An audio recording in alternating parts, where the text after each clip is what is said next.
Next up we have Jaanus Jaggo. Yes. He's the creator of Blastronaut, and as also some of you struggle with using nice lighting for 2D games, as you might use them for 3D games, I think Jaanus has a cool tool set that will help us make 2D games more dynamic, especially for lighting. And I'm looking forward. I hope you too. Yeah, have fun, and thank you, Jaanus. All right, thank you very much. Hello, everyone. Thank you.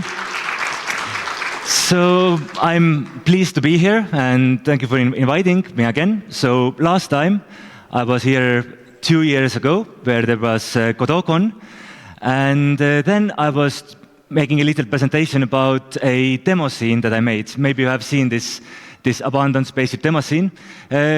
The recording is also live. You can recheck the video about how I made it.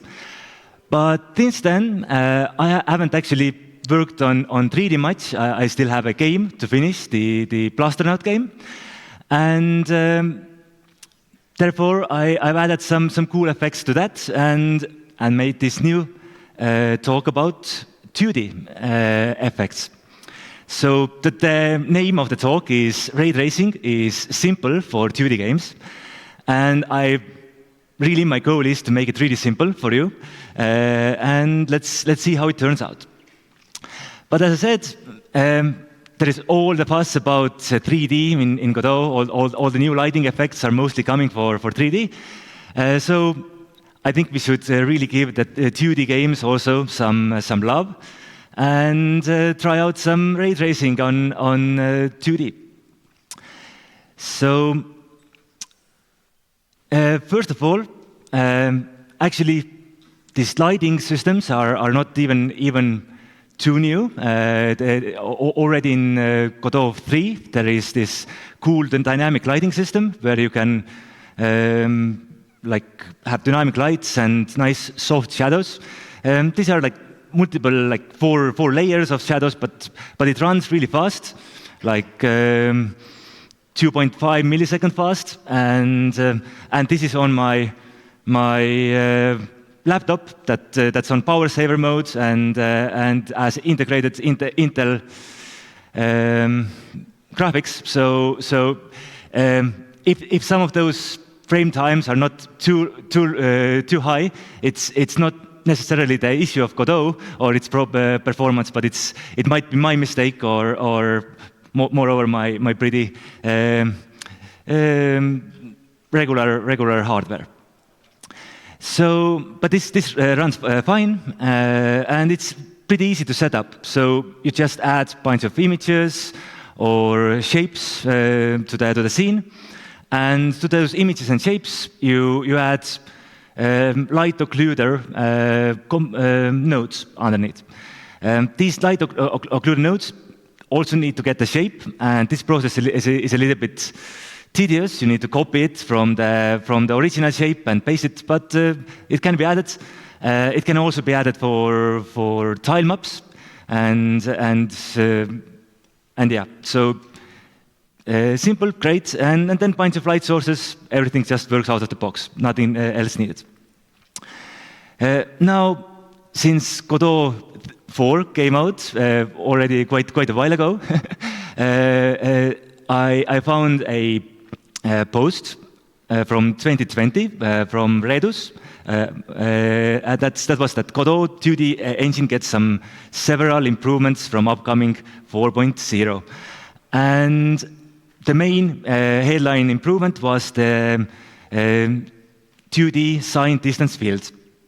And this article also noted that they encourage the community to take a good use of it and see what they can do. So in this talk, I'm trying to like fulfill this promise and see what we can do with this sign distance field.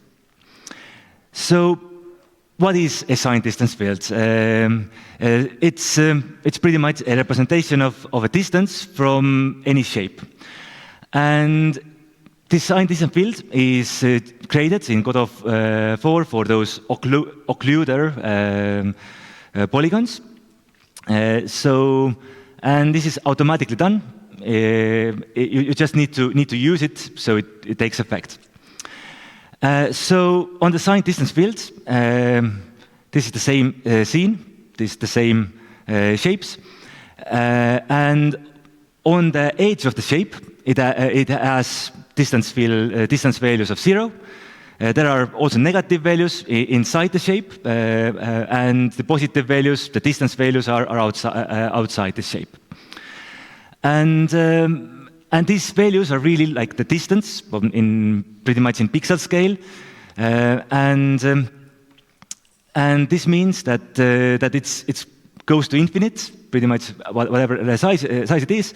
But just to draw it on the screen, we need to clamp it to the certain range. So this is how you do it in shader. That's a shader. I've added a new canvas layer and a color rect under it, full screen color rect with this shader. And all the upcoming examples are the same way, just a full screen color rect with a specific shader. And this time, what it does, it has this parameter. Then it converts to the screen UV coordinate to the distance field coordinate. This is necessary because the distance field does not actually need to match the screen one-to-one. In Godot, it actually even by default it's rendered a bit larger, so you can also sample the distance outside the screen and can have nice effects that scale nicely. And then here it's this value is sampled from this new coordinate, and I will divide it by the cutoff so that it's transformed between scale 0 to 1. So everything above the cutoff is just clamped white. All right, easy enough. There is actually another pretty cool function built into it as well. It's the signed distance field normal. So as you can see, you can also sample the signed distance field from the normal location.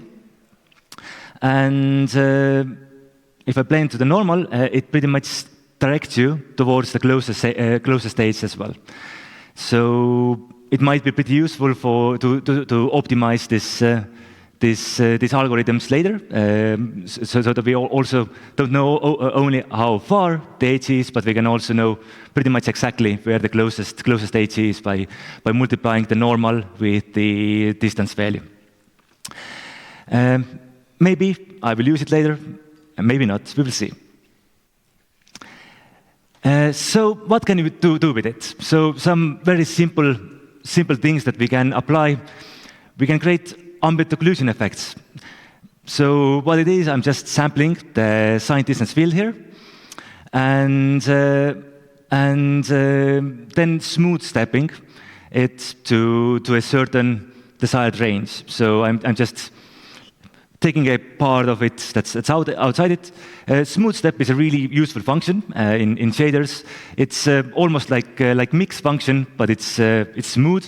It eases in and out. And here, what's going on? I'm taking it 2 times. First of all, it's between the width and 0. That's the outer edge, and then also I'm subtracting the inside values, so it doesn't draw the outline on top of the graphics like so, and blending it as well. And otherwise, I'm just adding it to top of what's ever rendered. And some of you might ask, well, it's not ambient occlusion. It's like drop shadows, or if I color it really bright, it's like outer glow. But yeah, in reality in 2D, these are the same thing. If you just zoom it out, it has a nice shadows, nice occlusion to the edges of the geometry. So that's why I'm calling it like that. You can expand on it, draw outlines. Like outlines, quite simple to draw. You just sample the points around. However, if you want to draw really large outlines, it can get a bit tricky, and you need to do a lot of sampling. So that doesn't work out so well with just sampling the local neighborhood in shader. However, since we have distance fields, we can just sample it and smooth step it so that so that we have this kind of outline shape. And yeah, we can get two cool effects with it. Maybe really give it color. We can draw the outlines on top of the mesh. Yeah. Increase its frequencies. Playing around with shaders is pretty cool. I recommend everyone to play with their shaders and see what happy accidents can happen. So yeah, about the performance as well a little bit. You see that the performance has cranked up to almost 6 milliseconds. This is because the sampling the signed distance field itself is fast. But as you sample the first time, it actually also need to generate the distance field, and this might take a little bit of like computing power. It has this cool jump floating algorithm to generate it, but it needs to pretty much draw the screen couple of times. It's fast, but it takes a little bit of performance. So now, let's get to this original example provided by this Godot blog post. And this is exact code that was given there to generate this nice angled shadows on behind your meshes. I've just copied and pasted it here. So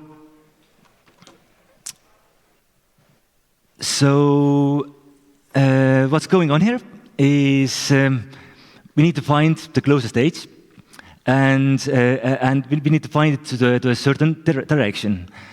And since we have a certain direction, not just the closest edge, we need to find. We need something more complex.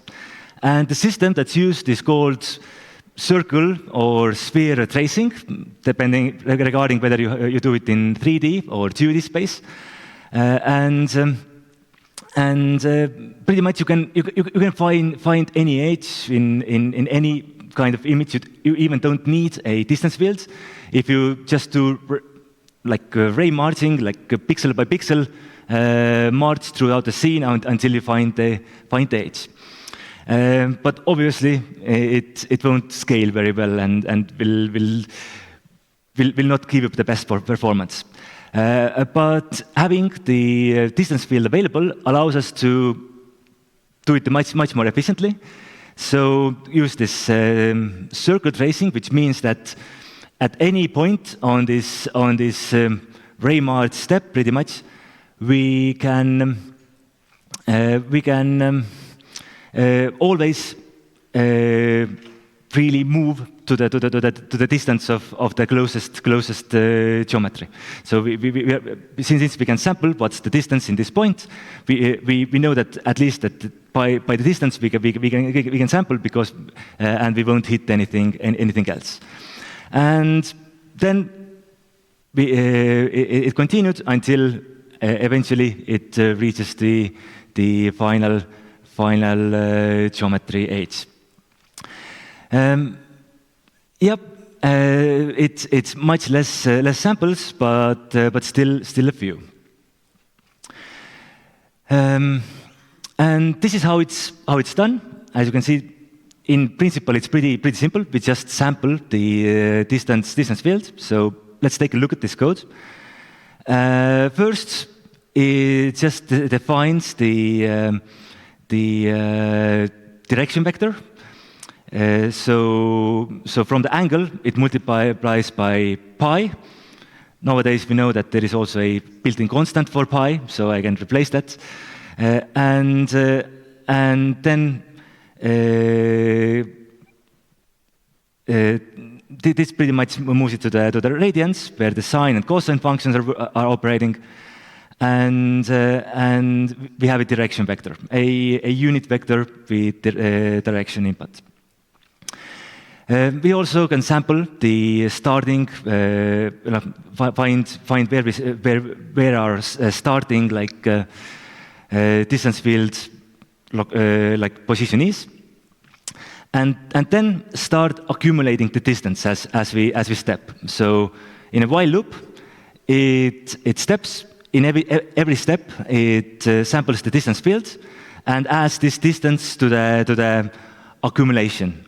Until the distance that it defines is smaller than the threshold, it has hit inside the mesh where it breaks, and returns the accumulated distance as the one that's gathered. And here we can also see what the Raymarching really means, or what using the ray. The ray is just this unit vector, and we multiply it by distance and always add it on top of the previous coordinate. And this last part is just to not draw the distance field inside not this one, inside the geometry. So pretty much the same thing that we did earlier with our example. When you're working with shaders, you're thinking the opposite direction, not how the object occludes the distance, but instead we just take a pixel and see what occludes this pixel. So in these directional shadows, we just have one direction where it samples and finds this distance field. But if you want to create something like ambient occlusion or ambient light, we pretty much want to sample all around the pixel. So take and sample in all directions. And then we need a method to do it. So here's the base of my own function. It's in some step a little bit simpler, so that it also here creates the ray as it did before, and then in this case I don't specify the maximum distance, but instead the maximum number of steps that are allowed to do. In certain way, it's less optimal, but at least it won't allow us to mask some performance issues. So it's basically the exact same thing. I am sampling the distance field inside the step and checking if it has hit something. If the hit occurs, I'll just set the radiance color to 1 and return. And if not, then I will increase the position by the step, and moving on to the next trace. That's pretty simple. And by changing the max step, we can also see that there is like a certain threshold where there are too few steps. So the sphere tracing won't reach the actual geometry when it's too far away. But it's pretty much gives you as a good view of how many calculations are done. In this case, for every pixel, 46 steps. Good. So let's expand on it. And I really hope you didn't mind my little silly indentation here. It really holds my slides together. Since the next slide, we can see what has actually changed. And the next step to improve it on it is just to add more rays. So I define like a number of rays we want to trace. And to do that, so we have the ray count. I also calculate what's the angle between the different rays of the by having this tau over ray count. Tau just means 2 times pi, so it's like a full circle. And I've added this outer loop that loops over the ray count in this case. It also breaks early if the distance field is inside the mesh, so just to see it a bit better. And then I calculate this exact angle by multiplying the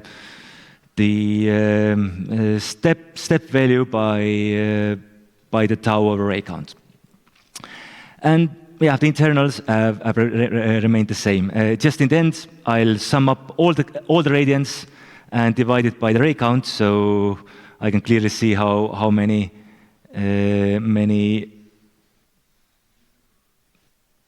rays it has. And as we can see, now it can get pretty slow. For like 100 rays, it already takes 70 milliseconds and is in still in double digits, but reaching single digit speed. And increasing the max step won't help it either. So we need to find some performance optimizations. But first, let's optimize the look, because our light sources or our surfaces are not all white. Instead, what we can do, we can sample. We can instead of just adding white color, we can transform back to the regular UV space from after the Raymarch has finished, and get where the ray ends, and then sample the screen texture. Yeah, we have this screen texture here as well, and get what was actually drawn, the color on the background. And yeah, that works well. Now it starts shine already pretty nicely. But I've also summed up the number of steps I'm actually making in each position. And if I crank that up, you can see that it's pretty white, which means it does the maximum number of steps. So in this case, when the color is white, it does 42 times 32 samples for every pixel. So quite a lot. And by cranking it up, I can tank the FPS again. It's always fun. But I think the more critical issue to worry about is that at the moment, the age that we are detecting is kind of, it's not exact color. It's a little bit like noisy. And that's because while the Raymarching ends us usually exactly on the edge of this surface, the edge is oftentimes anti-aliased, and the background also bleeds in. So a simple fix to it is just, once we have reached the edge, we add a little extra buffer, like 2 pixel lengths, so that we are actually sampling inside the light source and not from the middle of somewhere. That's one thing. Another thing is that it's hard to see, but if I set the ray count to 3, it's actually visible, not really well, is that those lines are actually a little bit wobbly. And that's because I'm still previously just accumulating the accumulating the starting position, and it has those floating points errors when I just always adding a certain distance to the starting point. So instead, we can do it a little bit differently, a little bit better. We can just keep the starting location at the same and accumulate the floating distance. So this will get rid of those floating point accumulative like errors. All right, so now looking pretty good. Let's get to the next step and see where's the main performance issue, because it's still pretty white and does a lot of samples. And in this naive approach, what actually happens is that for every ray that's going outside the screen, it just goes infinitely as far as there are steps to do. So, and usually pretty far. So what we can do, we can transform the screen UV a little bit earlier and check is the ray actually inside the screen. If it leaves it, then we just stop the ray march. And yeah, that's already, as you can see, by doing this simple optimization. Let's crank the numbers high, 100 ray counts. Steps also like hundreds. It's 6 FPS, not too nice for my PC.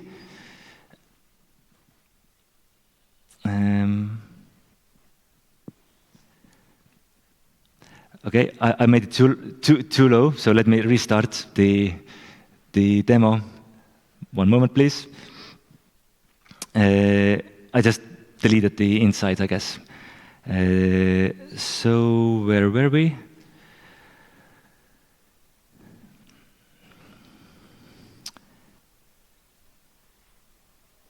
Yeah, here. So once again, let's make it like 100 milliseconds, 8 frames per second. That's fine. Okay, not too fine. So 13. So yeah, putting back in, we are right on the 40 frames per second mark. So biggest optimization done. Not really an optimization, more like my own bug that it originally had. So all right, that can be doable. It already looks nice and smooth, and 30 frames per second might be okay frame rate for certain devices, but I guess gamers probably like to have a little bit more. So what else can we do instead of just cranking up the rays to capture every point? And probably the simplest optimization is to use noise. So we can randomize where exactly we are sampling. I hope the noise is also visible from on the large screen. And here I have just four rays. Everything is exactly as it was with just 4 rays. But for those rays, I'm adding a little bit of noise to the starting location of the rotation or the rotation, so that now it's nice and kind of blends into the noise. And yeah, it runs nice, 60 frames per second, no issues there. But the noise is still, for me, it's pretty distracting. So let's also see the noise. This is what the noise looks. And I've just found some blog post node, some hash functions for noise. If you check from the shader toy algorithms, they oftentimes have something similar, where you have some you multiply the coordinates by really large numbers and then take the sign of it and then the fracture. So yeah, it looks like a noise, but it's really not a uniform or really not a really good hash function. So you can clearly see that it has some noise in it. So, but that's solvable. We simply need to change the coordinate a bit, maybe scale the UV scale out, like 101 maybe. And now it starts looking like a nice noise. I can't determine any patterns anymore. I also had to scale the time. Otherwise, if you just scroll, take the hash of this time. Otherwise, you can see the noise scrolling. But if I hash the time as well, then now it looks like a white noise, and that's good. Yeah, it works, but it's a bit noisy. Let's decrease the ray counts as well. So what else can we do to really easily improve that? And maybe we can use a different noise. And to know what other noise is often used to solve such noisy issues. Well, Berlin noise has usually very large like shape, and it might look cool, but I guess it also has a very distinct pattern that's usually displayed in much larger scale. So probably not Berlin noise. Any other guesses? Blue noise, exactly. So that's regular noise. The main issue is it's completely random. It has some larger like darker and lighter spots. So instead we need a blue noise. So where can we find the blue noise? Blue noise is not a noise that you want to calculate in real time. It's really slow to do. So typically we need to find some kind of a texture to sample it from, so it's pre-calculated. And when I search from the Google blue noise texture, the very first link is from Galileo, from Hugo. Oh, cool! Let's see what's in this Hugo's library, and it's different blue noises in different resolutions. So yeah, just pick one and add to your shader thanks to Hugo. So it seems that the open source world is pretty small. Let's see. Here I still have four rays. Just replace the noise sampling with hash function with sampling the noise texture. Everything else is still pretty the same. Sampling the noise texture and adding some time to the UV value on top. And now you probably can't see the noise very well. If I watch it really closely, it's visible, and definitely if I make a still image of it, the blue noise can be visible, but it's pretty much solved the issue for us. If I move it right to the left, you can probably see some noise now, but maybe not. So yeah, nice. It looks nice and almost noise-free because we are using such a good noise, and yeah, that's what the noise looks in this case, almost invisible. So what's next? Maybe the performance is still not the best. How can we improve that? And when I look back on the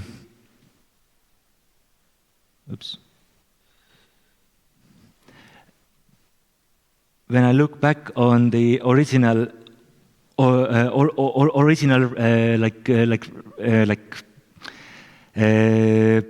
profile view, then the main issue is where the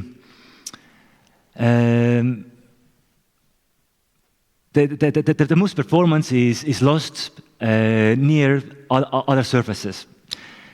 So we don't need to do so many samples when the point is far away from the mesh, but when the sample is near a surface, and that looks a little bit silly.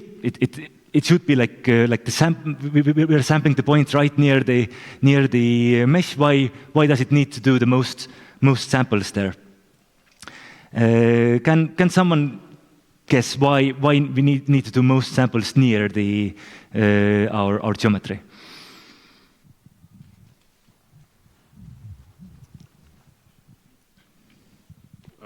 Because the circles are smaller, so you have less distance that you cover.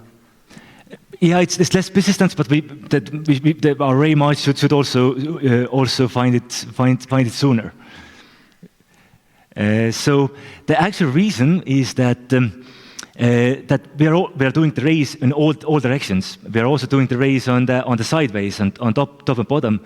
And when the ray is very close to the surface but not touching, then we need to do a lot of samples for this ray, because we can only sample in very short steps.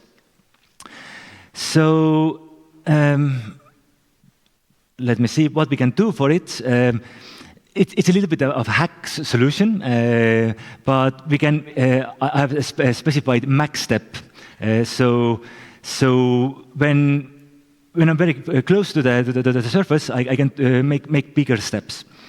Let's see the debug view. Okay, yeah, here it maybe shows it better, and pretty much I can see that if I haven't got much closer to the surface with my last step, then instead I can do a little bit bigger step.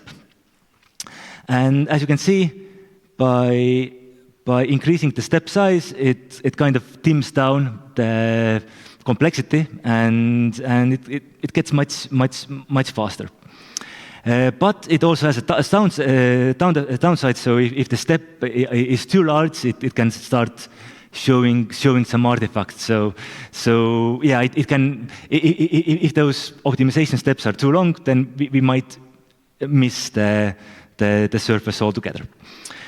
That's where probably using the normal information might become handy to improve it further. But to be honest with you, I didn't have time to try it out yet. So I will leave it up to you as your own exercise to see if maybe the steps can optimize it even further. Now it's pretty fast. Runs on my low-end laptop with like 9 milliseconds. It's surprisingly slow, even, but we can.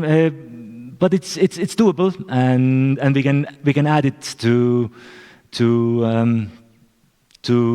like just add it to the background and get the regular image together with the nice global lights. Okay. But now, what you might ask me, or what you were thinking about 2D is that, but that's not Radiance cascades. So you have all heard this cool new features of Radiance cascades. Path of Exile uses it, for example. Or originally, I think they developed this system. So why aren't we using that? And the simple solution is that will go outside the boundary of simple. So it's a little bit more technical to implement, but I can give you a quick overview what it does.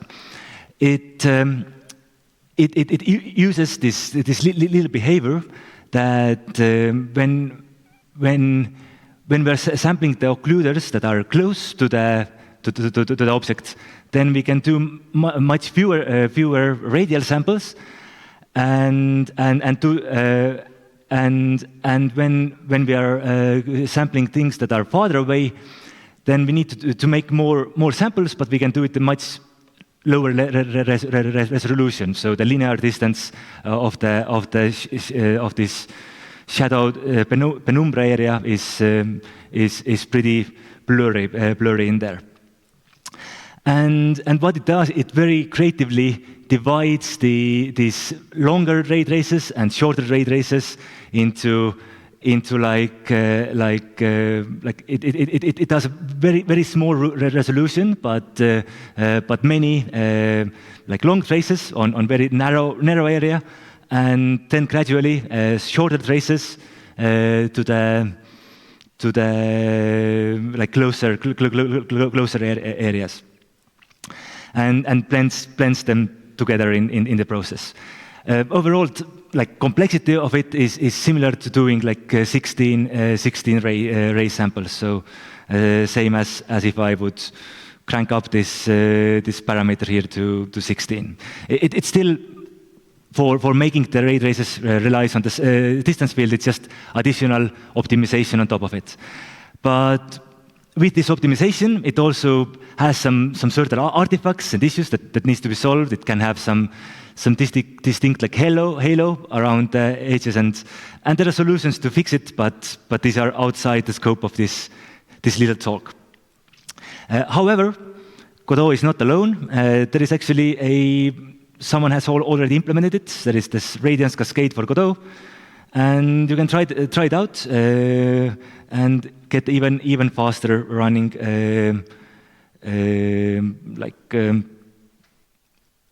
global lighting this way. Alrighty, so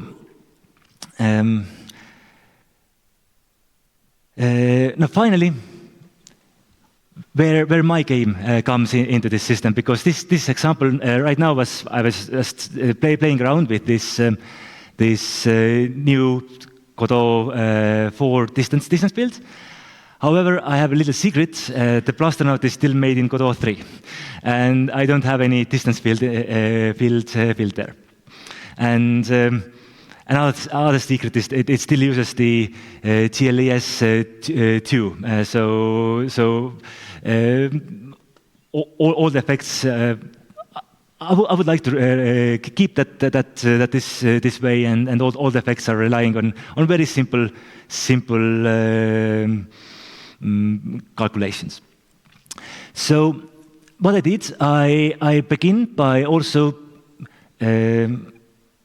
like I draw this ship space, and basically this ray tracing works on pixel level, where I have like two masks. One mask is like from all the like occluders, all the edges, and dynamically I also add the light sources on top of this mask, and then there is another mask about the background. And for the edge mask, I want to create this distance field so that I can have this optimized cone tracing. Now, the problem with it is that when I tried the jump flooding algorithm, it didn't really work really well on GLS2. And the problem is that I can't use very high density textures, how it's called. So I can't use like floating point textures, and having this 8-bit per channel textures don't have the resolution needed to run this algorithm nicely. So instead, what I did, I just created my very simple own distance field that just expands like 5 pixels outside the area, so yeah, and I was able to do it in a single pass. It's just a few samples, and moreover, I'm storing the distance field in the alpha channel of this texture, and the color value in the color channels. And what it allows us me optimize a bit is that I don't need to sample the color texture separately. I can simply sample the distance field texture, and when it's close enough, it gives me the color in the same sample. And yeah, for this pixel scale screen, it was really easy to just draw 100 and like even having those smaller steps, like 5 pixels long, was enough to have relatively fast speed. And then finally, I have another confession. I'm not, although it works pretty nicely in real time. It's a huge waste of like laptop battery power, or graphics card might make too much noise if it gradually needs to render this art every frame. So I pretty much I do it. I pretty much bake the entire lighting at once, and when the lights are changes, I just blend between two different frames. And by doing it, it also allows me to sample it in really large scale. So, seeing how it looks in Blastronaut, let's open it up.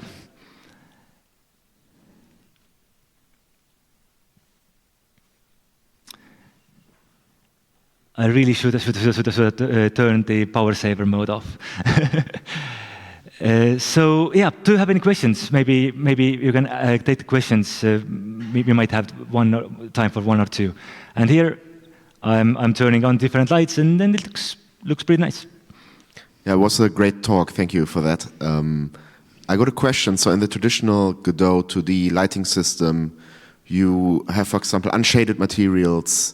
You can just set canvas material to unshaded, and that works well. How would you do this in a SDF-based lighting system to have like individual sprites being shaded versus unshaded yes. for SDF lighting? So currently, the only solution that I know of, maybe I haven't seen the recent developments, but is to use those light occluder polygons. So you need to have some polygon shapes to generate the signed distance field. But what you can do, and there is actually even a macro for that. So if you select your sprite, there is this menu where you can generate the like the occluder polygon for this sprite.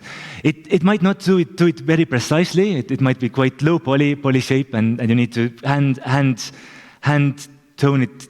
Hand correct it, but you can automatically generate those shapes for the regular sprites. Yeah. All right. Are there some more questions? We still have 10 minutes till lunch.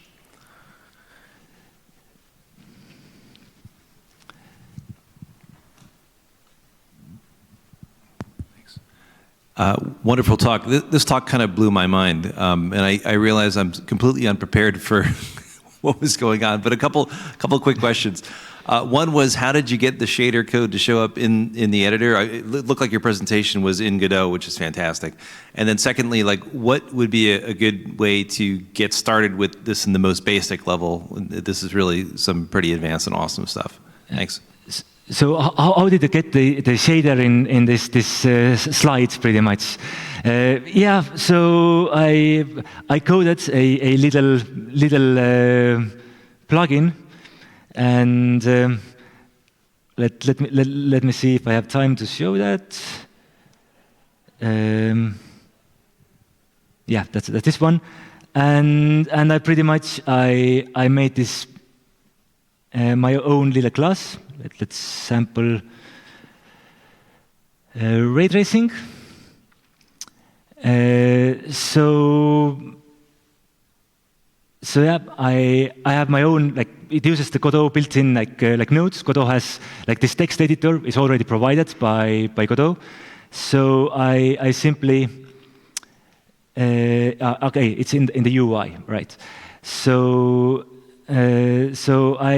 I made my own little script that just takes the shader codes, inserts it to the text edit field, whatever it was called, and then when I change the text, it applies the changes back to the shader, and all the coloring and cool features, these are all built into this text box pretty much. So it's really awesome what Godot UI provides. All right. thank you, Jaanus, for this awesome presentation. I also have to say it's awesome to have it in Godot.